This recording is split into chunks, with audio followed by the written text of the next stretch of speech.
ang didiskarte dito. Renzabando atake! Renzabando! Isang mahiwagang bola. May dalang swerte. At malas naman sa iba.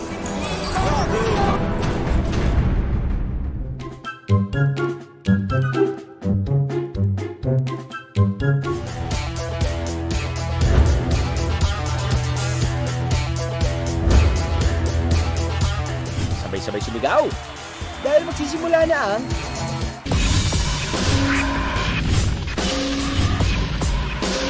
Liga ng Taon! Mga kaaha, may nakita ba kayong bola? Ganito siya, oh.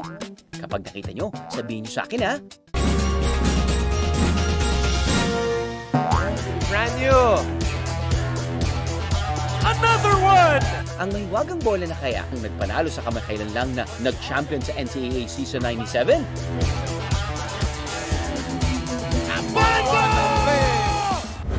Ano ang problema? Coach, masakit pa ako. Hindi ako maglalaro na mula sa Althea. Este si Athena. Go sexy lang!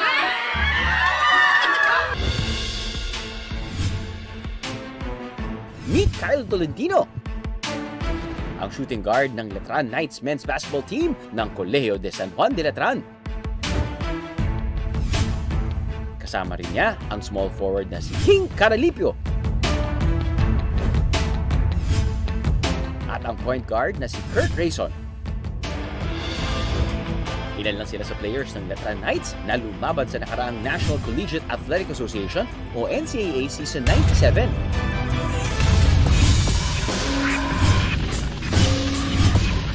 Pangalawa, ang Letran Knights sa listahan ng NCAA basketball teams na may pinakamaraming panalo with 19 championship titles.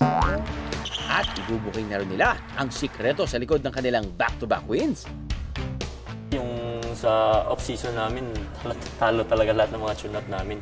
Wala kaming magandang napakita sa tune-up namin. Pero nag-usap kami, nag-regroup kami lahat. Kaya yun, unang laro namin sa NCAA, yun namin nakuha. Sunod-sunod na yun. Nagtiwala kami sa isa't isa, nagtiwala kami sa tema ng coach namin, and ayun, nagtulong-tulong lang talaga kami. Defense lang po namin talaga yung talagang nagpanalo po sa amin. Siyempre, ituturo nila mismo sa atin ang ilan sa kanilang winning moves.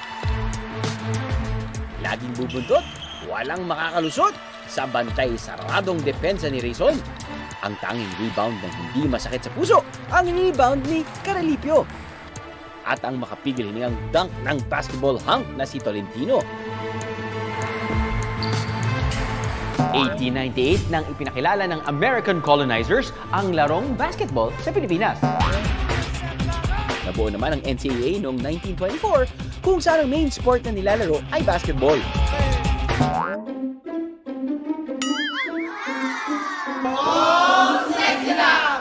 Go sexy! Go sexy! Go sexy! Sexy lang!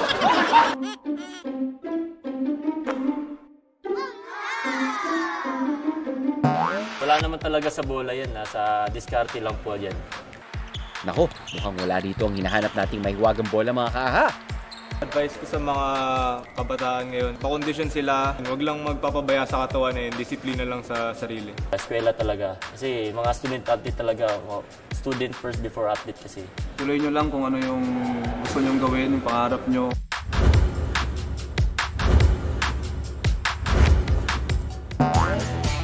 Ang dakilang cheer ni Kyle, ang Gemma Galanze ng Montalban, Rizal. Michael Althea, Lacaba. Kung saan mala action star naman daw ang peg niya tuwing naglalaro ng volleyball. Bakit kaya?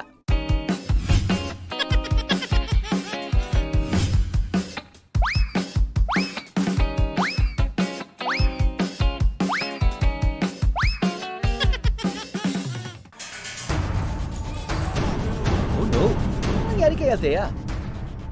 That time po kasi noon, one day league, then in-invite ako ng ka-team ko before. Papasok na kami sa pangatlong team na yon. So, pinag-igihan ko talaga. Sa tuwing naglalaro ko, lagi yun talaga ang strategy ko, yung makukuha ko talaga yung bola. Kahit gaano pa kalayo yan, basta mag-roll ako at mag-roll ako. 13 years old daw si Althea nang matuto siyang mag-volleyball. Ang dating player lang sa school, lumaban na rin sa interbarangay intercity at dumarayo pa sa mga kalapit na lugar. Hanggang ngayon, tuloy-tuloy pa rin ang paglalaro niya ng volleyball kasama ang mga kaibigan at kabarangay. At dahil laging all-out kung maglaro si Althea, hindi na maiwasang gumulong-gulong minsan para masalba at mapanatili lang ang bola sa ere. Pag nag-roll ka, kailangan alam mo yung babaksakan mo kasi may tendency na mabalian ka ng buto. Masakit. Paro-paro G, official sport na raw?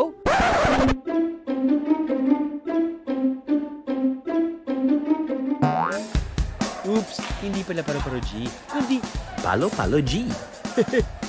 Dahil ang nilalaro ng mga kahanatan ito, isang ball game na tinatawag na round net. Kung saan may 2 players ang bawat team at ang kanilang goal, paluin ang bola papunta sa circular net. Meron lang silang hanggang 3 touches sa bola bago patamayin ito sa net. Dapat hindi sa edge ng net na tama ito, kundi sa loob mismo. So right now po meron kaming 105 official members sa Roundnet Philippines. Ang mission po ng Roundnet Philippines is really to promote the sport around the country and to develop players through regular practice, regular workshops and trainings, organized tournament. Beginner, welcome po. Nagtuturo po tayo sa UP Diliman every Tuesdays and Saturdays po ng 3 p.m. onwards po.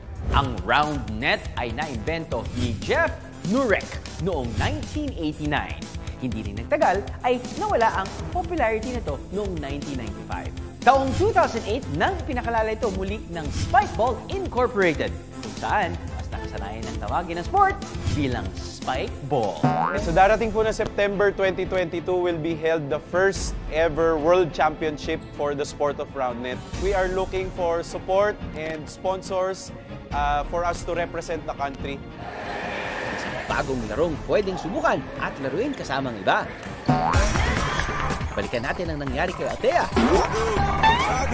Masakit yung buong katawan ko nung time na yun, pero hindi naman kami pinalad na nakapasok sa second. At least binigay ko yung best ko. Hindi talaga action star at sadyang competitive lang sa paglalaro ng volleyball si Althea. Natural na raw ang mga ganitong eksena niya sa court para hindi magkaroon ng dead ball o ang pagkahulog ng bola sa lupa. Mag-ingat sa pag-roll kasi yung pag-roll ko bilang isang manlalaro, hindi basta-basta yan. Ako lang nakakagawa niyan, pero kung as long na kaya nyo naman, ingatan nyo lang yung sarili nyo, yung katawan nyo. Yung volleyball na yan, passion ko na yan yung volleyball na yan. Teka, nasaan na nga bang mahiwagang bola? Paano ba yan, Kuya Drew? Mission accomplished na ako. Dinala talaga kita sa kanila para makilala mo ang mga tropa kong bola.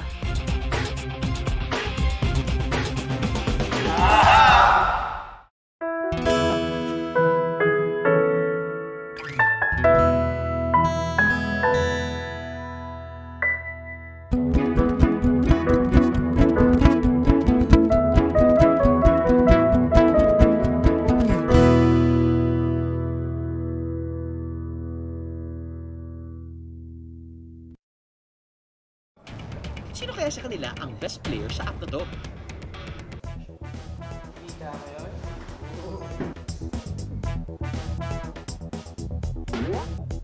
Naku Derek, ginalingan mo naman masyado. Sa app na to, kapag nakashoot kayo ng 4 na sunod-sunod na 3 points, may bonus kayong 5 seconds sa inyong time o shot clock. Back to the ball game, guys! Pero ako dito para pati mamaya. At ang winner sa kanilang 4, si Derek Monasterio.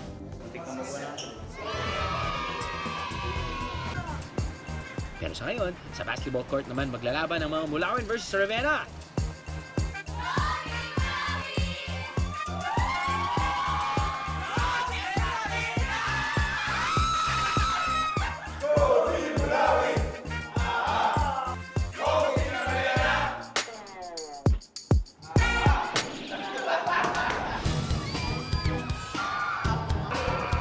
Kung nag-enjoy ang boys sa basketball game app, for sure, mas ma-enjoy nila ang actual basketball game.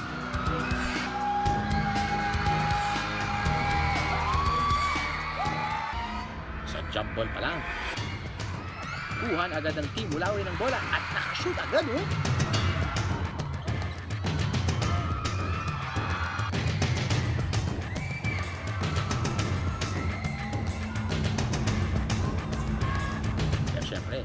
naman magpapatalo ang Team Rebecca. Hindi siya yung putyo-putyong game lang. Kasi parang lahat sila excited eh. Parang lahat sila didibdibin yung game. So, for sure, hindi lang siya yung larong-laro lang.